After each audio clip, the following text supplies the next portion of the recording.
સોમનાથના સાનિધ્યમાં સ્વર્ગવાસી ભાનુબેન તથા મોહનભાઈ કુવાડાના સ્મરણાર્થે જે રામકથા રાખી છે, જે પ્રવક્તા શ્રી રમેશભાઈ શુકલ હોય અને સાગર દર્શનના હોલમાં જે એસી હોલ ત્યાં રાખવામાં આવી છે, જેનું આયોજન અખિલ ગુજરાત માછીમાર મહામંડળના પ્રમુખ શ્રી કિશોરભાઈ કુવાડા અને કુવાડા પરિવાર દ્વારા કરવામાં આવ્યું છે.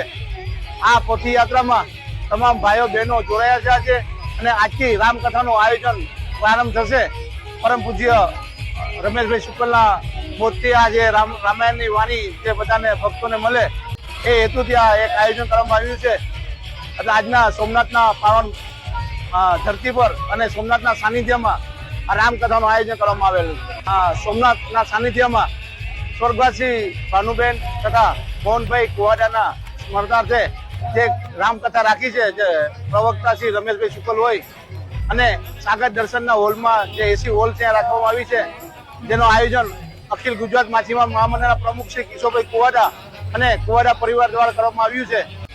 આ પોથીયાત્રામાં તમામ ભાઈઓ બહેનો જોડાયા છે અને આજથી રામકથાનું આયોજન પ્રારંભ થશે. પરમ પૂજ્ય રમેશભાઈ શુકલના મોતથી આ જે રામાયણની વાણી જે બધાને ભક્તોને મળે એ હેતુથી આ એક આયોજન કરવામાં આવ્યું છે. એટલે આજના સોમનાથના પાવન ધરતી પર અને સોમનાથના સાનિધ્યમાં આ રામકથાનું આયોજન કરવામાં આવેલું છે.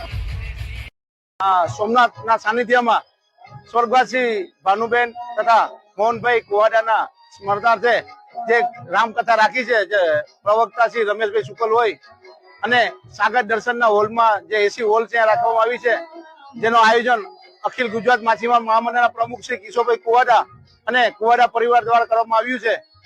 આ પોથીયાત્રામાં તમામ ભાઈઓ બહેનો જોડાયા છે અને આજથી રામકથાનું આયોજન પ્રારંભ થશે.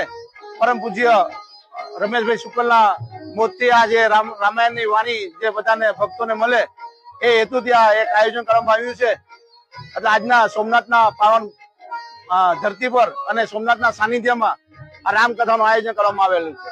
સોમનાથના સાનિધ્યમાં સ્વર્ગવાસી ભાનુબેન તથા મોહનભાઈ કુવાડાના સ્મરણાર્થે જે રામકથા રાખી છે, જે પ્રવક્તા શ્રી રમેશભાઈ શુકલ હોય અને સાગર દર્શનના હોલમાં જે એસી હોલ ત્યાં રાખવામાં આવી છે, જેનું આયોજન અખિલ ગુજરાત માછીમાર મહામંડળના પ્રમુખ શ્રી કિશોરભાઈ કુવાડા અને કુવાડા પરિવાર દ્વારા કરવામાં આવ્યું છે. આ પોથીયાત્રામાં તમામ ભાઈઓ બહેનો જોડાયા છે અને આજથી રામકથાનું આયોજન પ્રારંભ થશે. પરમ પૂજ્ય રમેશભાઈ શુકલના મોતથી આ જે રામાયણની વાણી જે બધાને ભક્તોને મળે એ હેતુથી આ એક આયોજન કરવામાં આવ્યું છે. એટલે આજના સોમનાથના પાવન ધરતી પર અને સોમનાથના સાનિધ્યમાં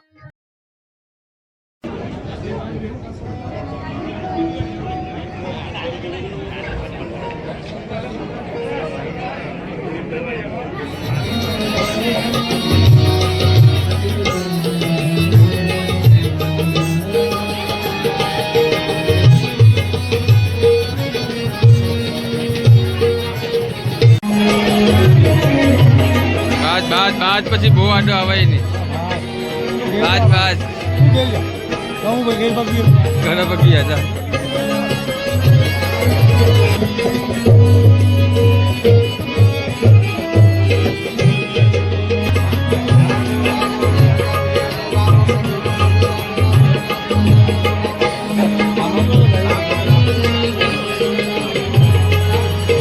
લોક વાર્તા મેળવવા જાય છે. એક એક પાળિયાની સામે બેસીને મેઘાણી પૂછે અને એમાં તો મેઘાણીએ જોયું કે આ મર્દનો પાળિયો છે અને આ ચુંદડી ઓઢી ગયો. મેઘાણી નીચે ઉતરીને પાળિયાને કહે છે કે ભલામાં મર્દ થઈને તો ચુંદડી ઓઢી ગયો. ત્યારે પાળિયામાંથી અવાજ આવ્યો હતો,